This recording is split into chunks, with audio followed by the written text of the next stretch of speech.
बच्चों, जैसा कि पूर्व के वीडियो में आपने देखा होगा, अलंकार के बारे में मैंने बताया। अलंकार है क्या और अलंकार के कितने प्रकार हैं, शब्दालंकार, अर्थालंकार, उभयालंकार, उसके कितने भेद हैं। तो बारी बारी से हम अभी शब्दालंकार के भेदों को पढ़ रहे हैं। सबसे पहले शब्दालंकार के हमने आपको पढ़ाया था अनुप्रास, लटा अनुप्रास, यमक। अभी हम आज के वीडियो में श्लेष अलंकार पर चर्चा करेंगे। श्लेष का शाब्दिक अर्थ ही है चिपकना, अर्थात एक शब्द में कई अर्थ चिपके हों। परिभाषा के तौर पर ध्यान में आता है, शेष अलंकार उसे कहते हैं जिसमें एक से अधिक अर्थ प्रकरण में अपेक्षित हो, अर्थात एक शब्द के एक से अधिक अर्थ हो, वहां पर श्लेष अलंकार होता है। तो उदाहरण के लिए हम कविता के दो पंक्ति लिखते हैं यहाँ पर, चरण धरत चिंता करत चितवन चारों ओर, सुवरन को खोजत फिरत कवि में विचारी चोर। अब यहाँ पर एक शब्द आया है सुवरन, एक ही शब्द आया है। अब इसके एक ही शब्द में कई अर्थ चिपके हुए हैं, तीन अर्थ हैं। यहाँ सुवरन का तीन अर्थ चिपका हुआ है।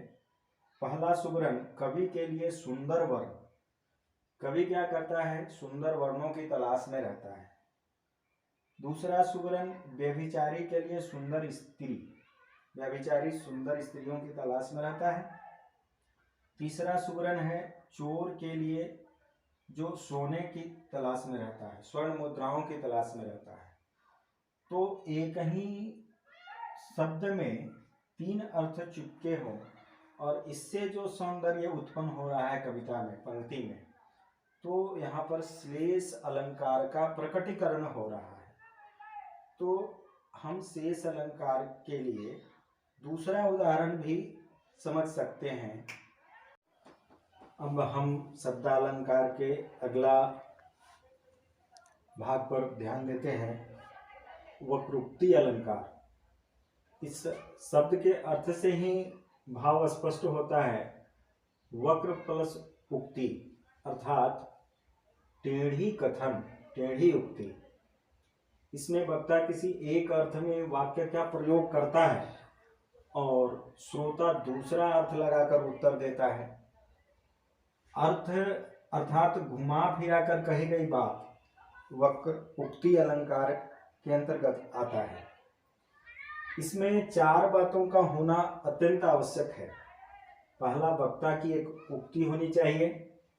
दूसरा, उक्ति का अभिप्रेत अर्थ होना चाहिए ताकि तीसरा उसका कोई दूसरा अर्थ लगाए, और चौथा, श्रोता अपने लगाए अर्थ को प्रकट कर सके।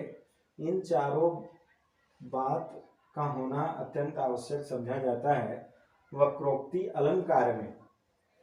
अब एक उदाहरण को यहाँ पर हम लिखते हैं, एक कहयु बर देत भव भाव चाहिए चीत, सुनी कह को बोले भवहि भाव चाहिए मीत। अर्थात किसी ने कहा, भाव अर्थात शिव वर देते हैं, केवल चित्त में भाव होना चाहिए। दूसरा ने सुन लिया कि भाव अर्थात शिव इतने भोले हैं कि रिझाने के लिए भाव की आवश्यकता ही नहीं। तो इस प्रकार से ग्रामीण जीवन में कई ऐसी वार्तालाप पूर्वजों के द्वारा होता है, या नाटक नौटंकी में ऐसी कई कथन कही जाती है कि वक्ता कुछ और बोलता है और श्रोता कुछ और समझता है, और उससे उस कथन में चार्मिंग आता है, सौंदर्य आता है, चमत्कार आता है। तो इस प्रकार से वक्रोक्ति अलंकार या शब्दालंकार का नेक्स्ट भाग है। अगला वीडियो में हम श्लेष और उसमें अंतर बताएंगे अनुप्रास में। शेष आगे जारी रहेगा वीडियो।